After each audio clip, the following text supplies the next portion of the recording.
చక్రం మాదిరి గోశాల తీయడం అంటే దాని అర్థం ఏంటి? లోకానికి రక్ష గోవు.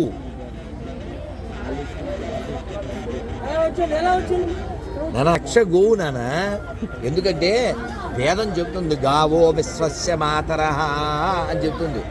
గోవు లోకానికి తల్లి అని చెప్పింది. హిందువులకు కాదండి, హిందువులకు కాదండి, లోకానికి.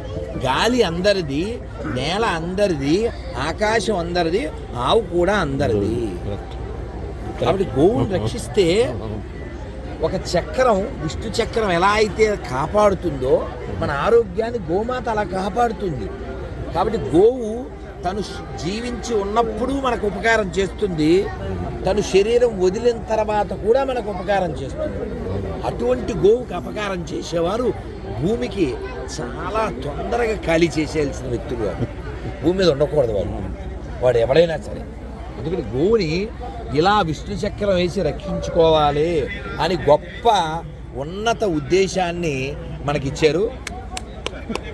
జై శ్రీరామ్, జై గోమాత, జై గోమాత. అద్భుతం.